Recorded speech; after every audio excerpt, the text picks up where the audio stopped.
بسم الله الرحمن الرحيم والحمد لله رب العالمين والصلاة والسلام على رسول خير خلقه محمد وعلى آله وأصحابه أجمعين. سبحانك لا علم لنا إلا ما علمتنا إنك أنت العليم الحكيم. ربي زدني علما ربي زدني علما ربي زدني علما ربي اشرح لي صدري ويسر لي أمري واحلل عقدة من لساني يفقه قولي. باب الایمان بالقدر، یہ چوتھا باب ہے.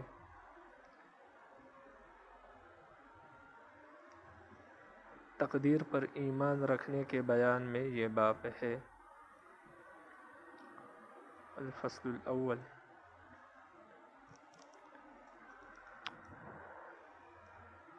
حدیث کو شروع کرنے سے پہلے یہ بات سمجھ لیں کہ تقدیر اللہ کے رازوں میں سے ایک راز ہے، اور اس کا کسی کے سمجھ میں آنا ناممکن ہے اور بہت ہی مشکل بات ہے. ہاں، کسی نہ کسی حد تک انسان اس کو سمجھ سکتا ہے، لیکن وہ بھی بہت مشکل سے. باقی اتنی بات یاد رکھے کہ انسان اپنے اعمال میں خود مختار ہے. انسان جو بھی کرتا ہے اپنی مرضی سے کرتا ہے. اسی وجہ سے انسان کو ان اعمال کا جواب دینا پڑے گا. اگر اچھے کیے تو رب العالمین اس کے مطابق اس کی جزا دے گا، اگر برے کیے تو اس کے مطابق اس کی سزا دے گا. اگر انسان مجبور ہوتا، جیسے جبریہ کہتے ہیں، جبریہ کا یہ عقیدہ ہے کہ انسان مجبور محض ہے، وہ اپنی مرضی سے کچھ بھی نہیں کرتا، جو تقدیر میں لکھے انسان نے وہی کرنا ہے، تو پھر تو انسان جو ہے وہ مجبور ہے، وہ اپنے اعمال کے سزا کا اور اپنے اعمال کے جزا کا حق نہیں رکھتا، اس لیے کہ وہ جو کچھ کرتا ہے اور رب العالمین نے پہلے سے اس کے ذمہ لگا دیا ہے، اس وجہ سے یہ کر رہا ہے، اپنی مرضی سے نہیں کر رہا. حالانکہ ایسی بات نہیں ہے، بلکہ انسان جو کرتا ہے اپنی مرضی سے کرتا ہے، اسی لیے سزا اور جزا کا مستحق ہے. باقی تقدیر میں جو لکھا ہے کہ پہلے سے تقدیر میں یہ لکھا ہے کہ انسان یہ کرے گا، تو اس سے یہ لازم نہیں آتا کہ وہاں جو لکھا ہے انسان اس وجہ سے وہ کر رہا ہے، بلکہ وہ اصل میں وہاں جو لکھا ہے وہ رب العالمین نے اپنا علم لکھا ہے. اور رب العالمین کا علم، ہمارا عقیدہ ہے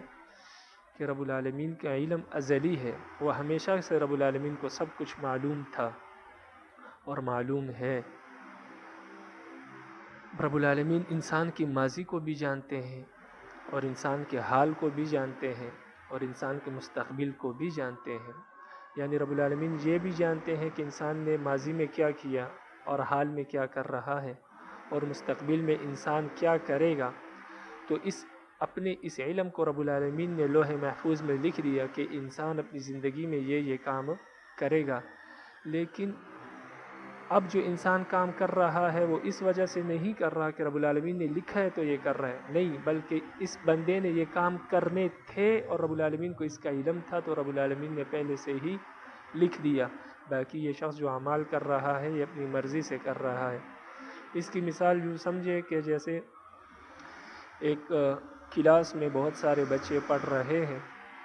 اور استاذ کسی بچے کے بارے میں یہ کہہ دے امتحانات سے پہلے کہ یہ بچہ فیل ہوگا. اب جب رزلٹ آئے تو وہ بچہ واقعی میں فیل ہو. اب وہ بچہ یہ کہے کہ استاذ نے کہا تھا کہ میں نے فیل ہونا ہے، میں اس وجہ سے فیل ہوا. اگر استاذ یہ نہ کہتا کہ میں فیل ہوں گا تو میں فیل نہ ہوتا. لیکن حقیقت یہ نہیں ہے، اور یہ بات درست نہیں، بلکہ وہ استاذ کے کہنے سے فیل نہیں ہوا، اور نہ استاذ کے کہنے سے وہ پاس ہو جاتا. استاذ نے صرف اپنا تجربہ بتایا ہے کہ استاذ کو اتنا علم تھا اس کے حالات سے، اور حالات وہ اس لیے کہ وہ بچہ پڑھتا نہیں تھا، اس کو بات سمجھ میں نہیں آتی تھی، وہ محنت نہیں کرتا تھا. تو استاذ نے اپنے تجربے کی بنیاد پر کہا کہ یہ جو لڑکا ہے یہ محنت نہیں کرتا، اس وجہ سے یہ فیل ہو جائے گا. اب وہ لڑکا جو فیل ہوا وہ اپنی کوتاہی کی وجہ سے فیل ہوا ہے، اپنی محنت نہ کرنے کی وجہ سے فیل ہوا ہے، اور سبق کو ٹائم نہ دینے کی وجہ سے فیل ہوا ہے، استاذ کے کہنے کی وجہ سے فیل نہیں ہوا، اس میں استاذ کی کوئی غلطی نہیں۔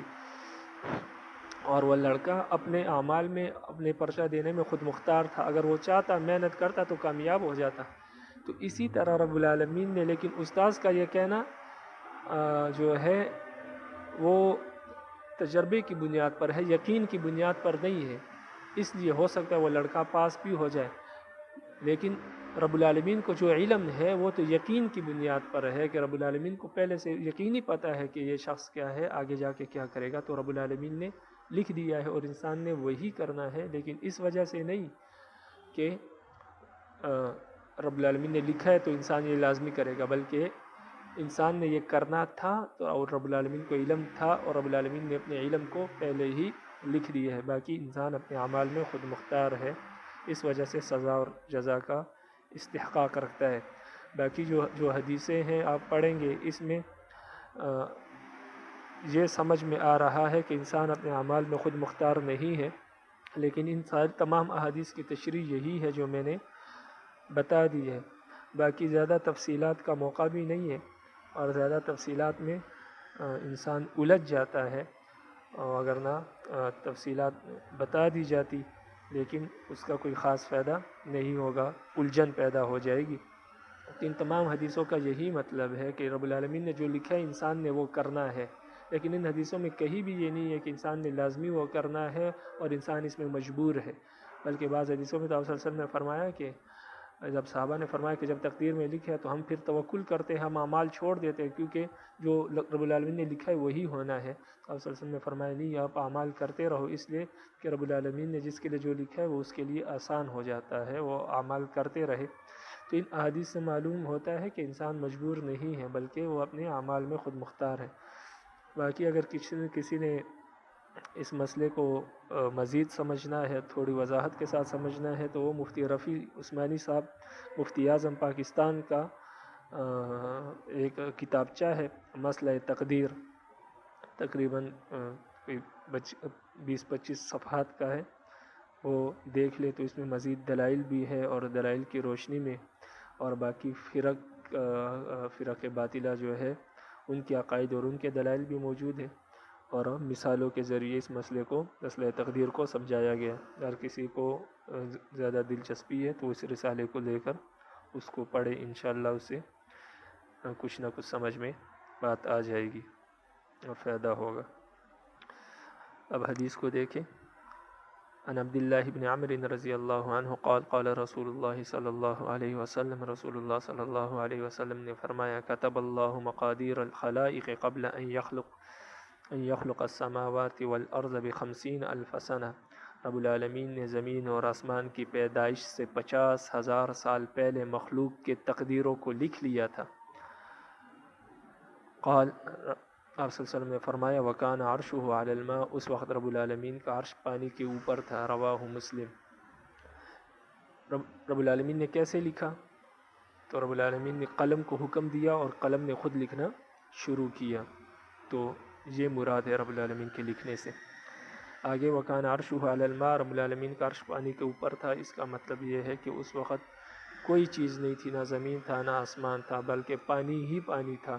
اور رب العالمین کا عرش تھا اس کے اوپر، اور رب العالمین کی ذات تھی۔ تو پھر رب العالمین نے کیا ہے، زمین و آسمان اور یہ سارا نظام پیدا کیا، تو لازمی بات ہے اس وقت پانی کے سوا کچھ نہیں تھا، تو رب العالمین کا جو عرش تھا وہ پانی کے اوپر تھا۔ وعن ابن عمر رضی اللہ عنہ قال قال رسول اللہ صلی اللہ علیہ وسلم، رسول اللہ صلی اللہ علیہ وسلم نے فرمایا کل شیء بقدر، ہر چیز تقدیر سے ہوتی ہے، حتی العجز والکیس، یہاں تک کہ بے بسی اور عقل مندی، یعنی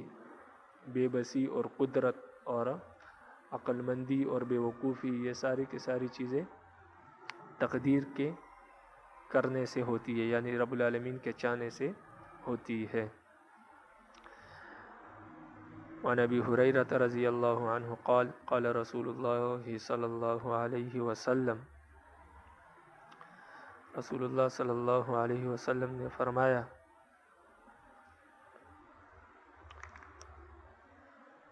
احتج آدم و موسیٰ عند ربہما، حضرت آدم اور موسیٰ علیہ السلام کے درمیان ان کے رب کے ہاں مناظرہ ہوا، مباحثہ ہوا۔ یہ مناظرہ کہاں پر ہوا؟ تو اس میں کچھ اقوال ہیں۔ پہلا قول یہ ہے کہ عند ربہما یعنی رب العالمین کی بارگاہ میں ہوا۔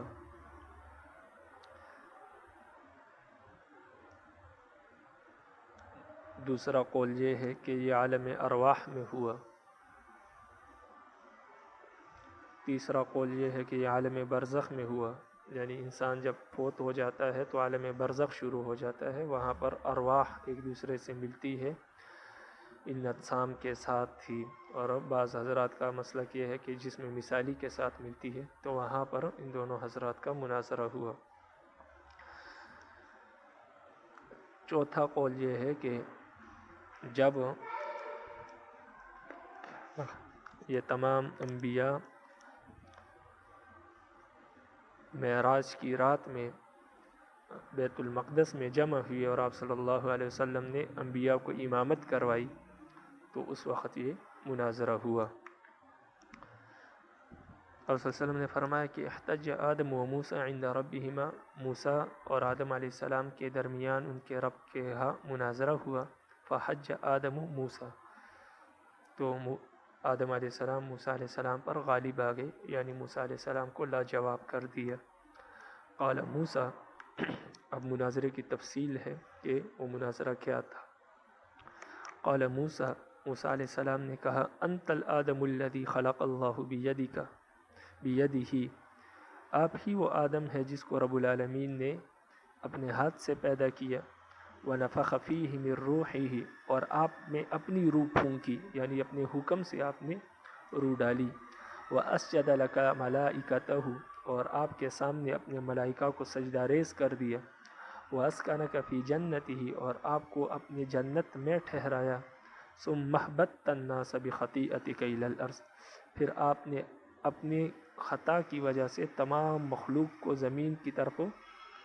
اتار دیا، یعنی اس وقت تمام مخلوق تو نہیں تھی لیکن وہ نسل آپ سے ہی چلنی تھی، تو جب آپ سے خطا سرزد ہوئی تو آپ کو زمین کی طرف بھیج دیا، تو گویا کہ آنے والی تمام مخلوق جو آپ کی اولاد ہے وہ بھی آپ کے ساتھ زمین ہی پر آ گئی۔ قال آدم، آدم علیہ السلام نے جواب دیا، تو آدم علیہ السلام نے فرمایا انت الموسیٰ الذی اصطفاک اللہ برسالتہ و بکلامہ، آپ ہی وہ موسیٰ ہے جس کو رب العالمین نے اپنی رسالت کے لیے اور اپنی ہم کلامی کے لیے چن لیا ہے، یعنی موسیٰ علیہ السلام رب العالمین سے ہم کلام ہوتے تھے کوئی طور پر، تو اس کی طرف اشارہ ہے۔ وَأَعْطَاكَ الْأَلْوَاحَ فِيهَا تِبْيَانُ كُلِّ شَيْءٍ، اور آپ کو رب العالمین نے وہ تختیاں عطا کی جس میں ہر چیز کا بیان ہے۔ ان تختیوں سے مراد تورات ہے۔ تورات جو ہے وہ مختلف تختیاں تھی جس پر تورات لکھی گئی تھی، اور ان تختیوں کے ساتھ ہی وہ تورات آسمان سے زمین پر اتری تھی، قرآن مجید کی طرح بطور وحی کے نہیں اتری تھی۔ وَقَرَّبَكَ نَجِيًّا، اور آپ کو سرگوشی کے لیے اپنے قریب کیا، یعنی کوہ طور پر آپ کو قریب لا کر آپ سے سرگوشیاں کرتے تھے رب العالمین۔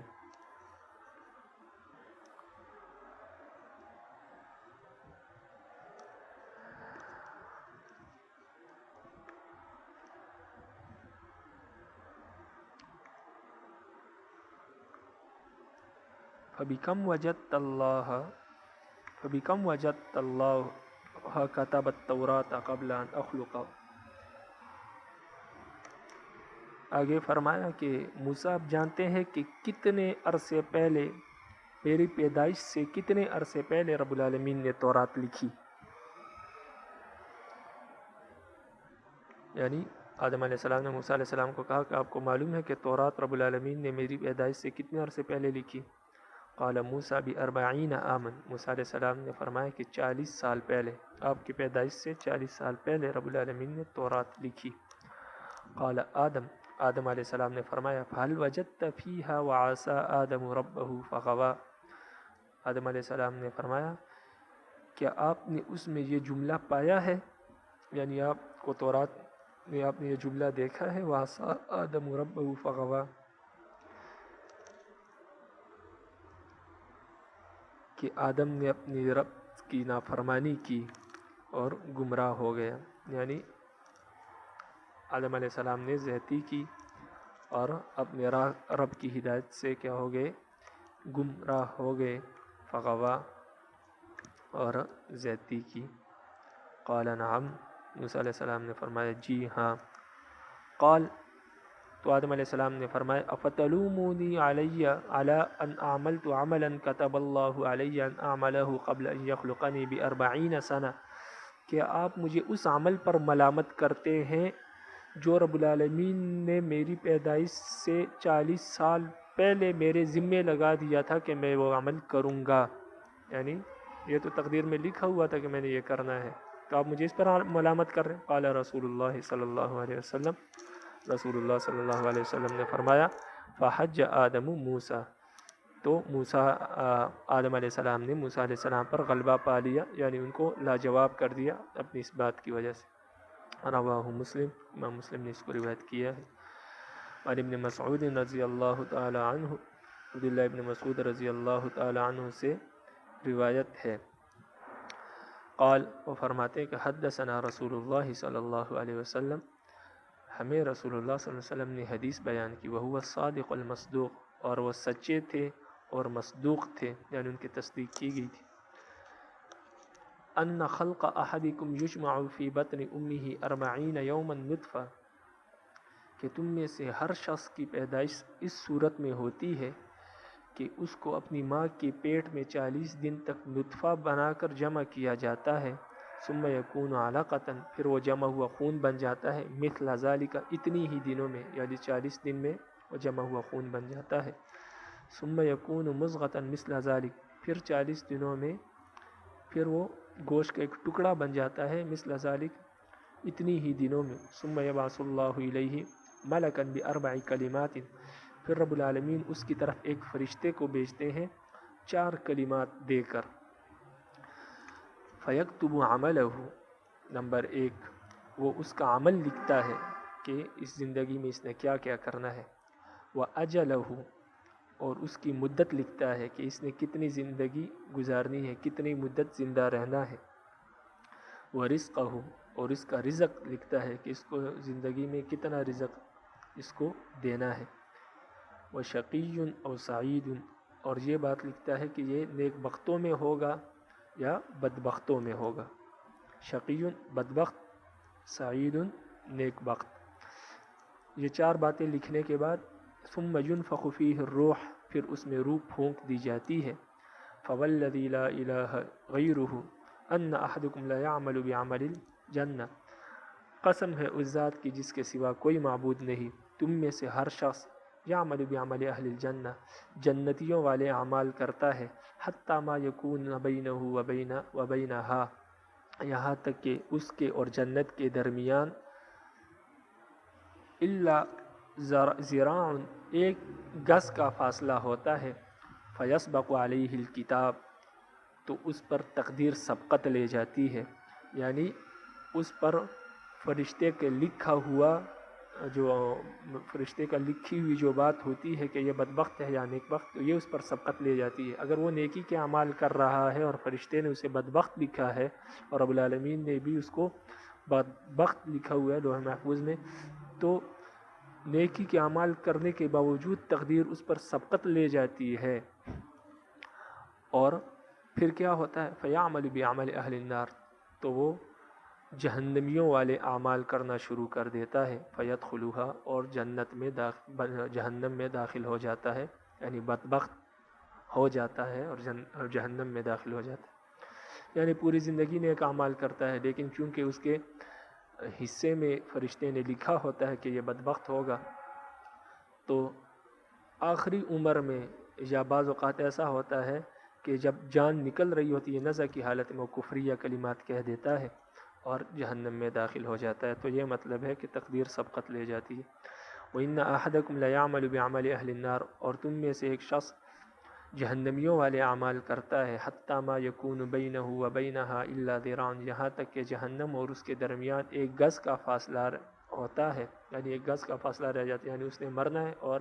جہنم میں داخل ہو جانا ہے، اتنا فاصلہ رہ جاتا ہے، ایک گز کا فاصلہ رہ جاتا ہے، فیسبق علیہ الکتاب، تو کتاب اس پر سبقت لے جاتی ہے، یعنی یہ لکھنا اس پر سبقت لے جاتا ہے، فیعمل بعمل اہل الجنہ، تو وہ جنتیوں والے اعمال شروع کر دیتا ہے، فیدخلوہا، اور جنت میں داخل ہو جاتا ہے، متفق علیہ، یعنی وہ ساری عمر جہنمیوں والے اعمال کرتا ہے، لیکن چونکہ اس کو لکھا نیک بخت ہوتا ہے تو یہ تقدیر اس پر سبقت لے جاتی ہے اور وہ برے اعمال کو چھوڑ کر جنتیوں کے اعمال شروع کر دیتا ہے، نیک اعمال شروع کر دیتا ہے، جس کی بدولت وہ جنت میں داخل ہو جاتا ہے۔ اور اسی طرح بعض اوقات تمام زندگی کفر میں گزارنے کے بعد آخری وقت میں اسلام قبول کر لیتا ہے اور اس وجہ سے جنت میں داخل ہو جاتا ہے۔ آنے والی حدیث اس کی مزید وضاحت کر رہی ہے۔ وعن سہل بن سعد، یہ روایت ہے سہل بن سعد سے، ان کا پورا نام سہل بن سعد بن مالک ہے، ان کا پہلا نام حزن تھا یعنی غم، لیکن بعد میں رسول اللہ صلی اللہ علیہ وسلم نے ان کا نام سہل رکھ دیا۔ کنیت ابو العباس ہے اور بعض نے ابو یحییٰ بھی لکھی ہے۔ مدینہ میں سن 88 ہجری میں 96 سال کی عمر میں آپ کا انتقال ہوا۔ وعن سہل بن سعد رضی اللہ عنہ قال رسول اللہ صلی اللہ علیہ وسلم، رسول اللہ صلی اللہ علیہ وسلم نے فرمایا، ان العبد لیعمل عمل اہل النار، بندہ جنت والے اعمال کرتا، جہنم والے اعمال کرتا ہے، وَإِنَّهُ مِنْ أَهْلِ الْجَنَّةِ، اور حالانکہ وہ جنت والوں میں سے ہوتا ہے، وَيَعْمَلُ أَهْلُ الْجَنَّةِ وَأَنَّهُ مِنْ أَهْلِ النَّارِ، اور بعض بندہ اہل جنت والے اعمال کرتا ہے حالانکہ وہ جہنم والوں میں سے ہوتا ہے، اور یہ اس وجہ سے ہوتا ہے کہ انما الاعمال بالخواتیم۔ اب یہاں پر ایک سوال پیدا ہوتا ہے کہ جب جنت والے اعمال کر رہے تو پھر وہ جہنم میں کیسے چلا جا سکتا ہے، اور جب جہنم والے اعمال کر رہے تو جنت میں کیسے جا سکتا ہے؟ تو آپ صلی اللہ علیہ وسلم نے اس کا جواب دیا، وانما الاعمال بالخواتیم، اعمال کا دار و مدار خاتمے پر ہے، متفق علیہ، یعنی یہ دیکھا جاتا ہے کہ اس کا خاتمہ کیسے ہوا، یعنی بعض شخص پوری زندگی نیک اعمال کرتا ہے لیکن خاتمہ اس کا کفر پر ہو جاتا ہے تو وہ شخص جہنم میں چلا جاتا ہے، اور بعض شخص پوری زندگی برے اعمال کرتا ہے لیکن خاتمہ اس کا اسلام پر ہو جاتا ہے تو وہ جنت میں چلا جاتا ہے۔ تو یہ مطلب ہے کہ بعض شخص نیک اعمال کرتا ہے لیکن وہ اہل جہنم میں سے ہوتا ہے، اور بعض شخص اچھے اعمال کرتا ہے بلکہ برے اعمال کرتا ہے اور وہ اہل جنت میں سے ہوتا ہے، اس لیے کہ اعمال کا دار و مدار عمل پر نہیں خاتمے پر ہے۔ وعن عائشہ رضی اللہ تعالی عنہا، حضرت عائشہ رضی اللہ عنہ یہ ام المؤمنین حضرت عائشہ صدیقہ رضی اللہ تعالی عنہ، حضرت ابوبکر صدیق رضی اللہ عنہ کی صاحبزادی اور پیچھے ہے اس کا بٹن، اور سرکار دو عالم صلی اللہ علیہ وسلم کی سب سے چہیتی اور محبوب زوجہ مطہرہ ہے جن کا لقب صدیقہ ہے۔ آپ کی وفات کے وقت حضرت عائشہ رضی اللہ عنہ کی عمر 18 برس تھی، اور حضرت عائشہ رضی اللہ عنہ کا انتقال 97 یا 98 ہجری میں ہوا اور جنت البقیع میں مدفون ہوئے۔ عن عائشہ رضی اللہ تعالی عنہ، حضرت عائشہ رضی اللہ عنہ سے روایت ہے، قالت، وہ فرماتی ہے کہ دعی رسول اللہ صلی اللہ علیہ وسلم الی جنازہ، رسول اللہ صلی اللہ علیہ وسلم کو الی جنازۃ صبی من الانصار، انصار کی ایک بچی کے جنازے کے لیے بلایا گیا، فقلت، تو میں نے کہا یا رسول اللہ، یعنی آپ صلی اللہ علیہ وسلم سے کہا، طوبی لہذا، اس بچے کے لیے تو خوشخبری ہے، عصفور من عصافیر الجنہ، اس لیے کہ یہ تو جنت کے چڑیوں میں سے ایک چڑیا ہے۔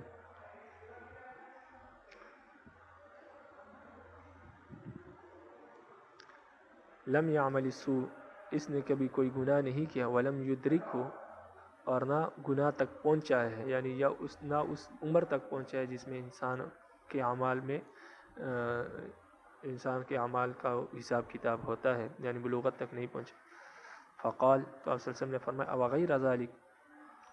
یا عائشہ، اے عائشہ، اس کے سوا بھی ہو سکتا ہے، یعنی آپ جو یہ یقینی حکم لگا رہے ہیں کہ یہ یقیناً کیا ہے، جنتی ہے، تو ایسا نہیں ہے، اس کے علاوہ بھی ہو سکتا ہے۔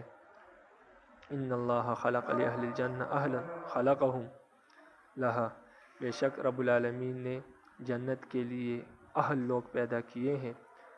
جو رب العالمین نے جنت ہی کے لیے پیدا کیے ہیں، وہم فی اصلاب آبائہم، حالانکہ وہ اپنے والدین کے پشت میں تھے اور جنتی تھے، اس لیے کہ ان کے نصیب میں رب العالمین نے جنت لکھی ہے۔ وخلق لأہل النار اہلا خلقہم لہا وہم فی اصلاب آبائہم، اور اللہ نے جہنم کے لیے بھی اہل لوگ پیدا کیے ہیں، جو اللہ نے جہنم ہی کے لیے پیدا کیے، حالانکہ وہ لوگ اپنے آبا کے پشت میں تھے، والدین کے پشت میں تھے اور جنتی تھے، یعنی اس وقت سے رب العالمین نے ان کو جنتیوں میں شمار کیا ہوا ہے جب تک کہ وہ پیدا بھی نہیں ہوئے تھے۔ تو لہٰذا یہ جو بچہ ہے جس کے بارے میں آپ کہہ رہی ہو کہ طوبیٰ، لہٰذا اس کے لیے کہ تو خوشخبری ہے اور اچھی زندگی ہے، اس لیے کہ جنت کی چڑیوں میں سے ایک چڑیا ہے، اس نے نہ کوئی برا عمل کیا ہے اور نہ بلوغت تک پہنچا ہے۔ تو ایسا نہیں ہے، ہو سکتا ہے کہ رب العالمین نے اس کو جنتیوں میں لکھا ہو، اور ہو سکتا ہے کہ رب العالمین نے اس کو جہنمیوں میں لکھا ہو۔ اب یہ کس کو علم ہے کہ آگے جا کر اس نے کون سے اعمال کرنے تھے، لیکن یہ اس وقت کی بات ہے جب بچوں کے بارے میں آپ صلی اللہ علیہ وسلم پر کوئی وحی نہیں اتری تھی۔ بعد میں آپ صلی اللہ علیہ وسلم کو یہ بتا دیا گیا کہ کل مولود یولد علی الفطرہ، ہر بچہ فطرت اسلام پر پیدا ہوتا ہے، یہ حدیث آگے آئے گی۔ تو یہ ابتدائی اسلام کی بات ہے۔ وعن علی رضی اللہ عنہ، حضرت علی رضی اللہ عنہ سے روایت ہے، قال، وہ فرماتے ہیں، قال رسول اللہ صلی اللہ علیہ وسلم، رسول اللہ صلی اللہ علیہ وسلم نے فرمایا، ما منکم من احد، اس حدیث سے پہلے اوپر والی حدیث کا جو ہے مسلک، یہ بچہ جو ہے مسلمانوں کا بچہ تھا، تو بعد میں اسلام میں یہ حکم آ گیا کہ مسلمانوں کا جو بچہ ہے وہ جنت میں جائے گا اور جنتی ہوگا۔ تو یہ اب ابتدا اسلام کی بات ہے، وگرنہ بعد میں پھر یہی حکم رب العالمین کی طرف سے آیا کہ مسلمانوں کے جو بچے ہوں گے جو بلوغت سے پہلے فوت ہو جائیں وہ اہل جنت میں ہوں گے اور جنتی ہوں گے۔ ہاں، جو مشرکین کے بچے ہیں ان کے بارے میں علماء کے اختلاف ہے، تو وہ اختلاف ہو آگے ایک حدیث آئے گی، اس کے تحت پھر ہم اس کا تذکرہ کریں گے۔ تو یہ حدیث ابتدا اسلام کی ہے۔ وعن علی رضی اللہ عنہ، حضرت علی رضی اللہ عنہ سے روایت ہے، قال، وہ فرماتے ہیں، قال رسول اللہ صلی اللہ علیہ وسلم، رسول اللہ صلی اللہ علیہ وسلم نے فرمایا، ما منکم من احد الا وقد کتب مقعدہ من النار ومقعدہ من الجنہ، تم میں سے کوئی شخص ایسا نہیں ہے مگر اس کا ٹھکانہ جہنم میں سے اور اس کا ٹھکانہ جنت میں لکھ دیا گیا ہے، یعنی ہر شخص کا ٹھکانہ لکھ دیا گیا ہے، اگر وہ جنت میں سے تو جنت میں لکھ دیا، اگر جہنم میں ہے تو جہنم میں لکھ دیا۔ قالوا یا رسول اللہ، تو صحابہ نے فرمایا، اے اللہ کے رسول، افلا نتکل علی کتابنا وندع العمل، کیا پھر ہم اپنے قسمت پر، اپنے نامہ اعمال پر ہی بھروسہ نہ کریں، وندع العمل، اور ہم عمل کو چھوڑ دیں، یعنی پھر ہم اپنی کتاب یعنی لوح محفوظ پر، اپنی تقدیر پر ہی توکل کرتے ہیں اور عمل کو چھوڑ دیتے ہیں، اس لیے کہ رب العالمین نے پہلے سے لکھ لیا ہے۔ قال، آپ صلی اللہ علیہ وسلم نے فرمایا، اعملوا، عمل کرتے رہو، فکل میسر لما خلق لہ، ہر شخص کے لیے وہ کام آسان بنا دیا جاتا ہے جس کے لیے وہ پیدا کیا گیا ہے۔ اما من کان من اہل السعادہ فسیسرہ لعمل السعادہ، پس جو شخص نیک بخت ہے اس کے لیے نیک بختی کے اعمال آسان کر دیے جاتے ہیں۔ واما من کان من اہل الشقاوہ فسیسرہ لعمل الشقاوہ، اور جو شخص بدبختوں میں سے ہے تو اس کے لیے بدبختی کے اعمال آسان کر دیے جاتے ہیں۔ تو جب تم نیک عمل کرو گے تو اس کی نشانی ہے کہ تم نیک بخت ہو، اس لیے کہ تمہارے لیے یہ اعمال کرنا آسان ہے اور تم کر رہے ہو، اور جو شخص برے اعمال کر رہا ہے تو وہ اس بات کی نشانی ہے کہ وہ بدبخت ہے، اس لیے وہ برے اعمال کر رہا ہے۔ اس لیے تم اچھے اعمال کی طرف کیا کرو، راغب رہو، تو یہ اس بات کی علامت ہوگی تو کہ تم اچھے ہو اور تم سعید ہو اور نیک بخت ہو، اس لیے اعمال پر زور دو۔ آپ صلی اللہ علیہ وسلم نے اعمال سے صحابہ کو نہیں روکا بلکہ اس کی ترغیب دی، اس سے معلوم ہوتا ہے کہ انسان خود مختار ہے، مجبور محض نہیں۔ ثم قرأ، پھر اس کے بعد آپ نے یہ تلاوت کی، فاما من آتا، جو شخص صدقہ اور صدقات دیتا ہے، واتقى اور رب العالمین سے ڈرتا ہے، وصدق بالحسنى اور اچھی بات کی تصدیق کرتا ہے. اچھی بات سے مراد کلمہ طیبہ ہے اور کلمے کی تصدیق کرتا ہے. فسنيسره لليسرى تو اس کے لیے ہم کام آسانی والے کام آسان فرما دیتے ہیں. واما من بخل واستغنى وكذب بالحسنى فسنيسره للعسرى اور جو شخص بخل کرتا ہے اور تکبر کرتا ہے، وكذب بالحسنى اور اچھی بات کو جھٹلاتا ہے یعنی کلمے کو جھٹلاتا ہے، تو ہم اس کے لیے مشکلات پیدا کر دیتے ہیں، اچھے کام مشکل کر دیتے ہیں. تو اس آیت کی طرف رب العالمین نے آپ صلی اللہ علیہ وسلم نے اشارہ فرمایا کہ قرآن یہ فرما رہا ہے کہ جو شخص جس کے لیے پیدا کیا جاتا ہے تو اس کے لیے وہ کام آسان بنا دیے جاتے ہیں. تو آپ صلی اللہ علیہ وسلم نے اپنی بات کی تائید میں قرآن مجید کی آیت پڑھی. عن ابی ہریرہ رضی اللہ عنہ قال ابو ہریرہ رضی اللہ عنہ سے روایت ہے، وہ فرماتے ہیں قال رسول اللہ صلی اللہ علیہ وسلم رسول اللہ صلی اللہ علیہ وسلم نے فرمایا ان اللہ كتب على ابن آدم حزه من الزنا ادرک ذلك لا محالہ. رب العالمین نے رب العالمین نے بنی آدم پر زنا کا ایک حصہ لکھ لیا ہے. ادرک ذلك لا محالہ وہ اس کو پا کر ہی رہے گا.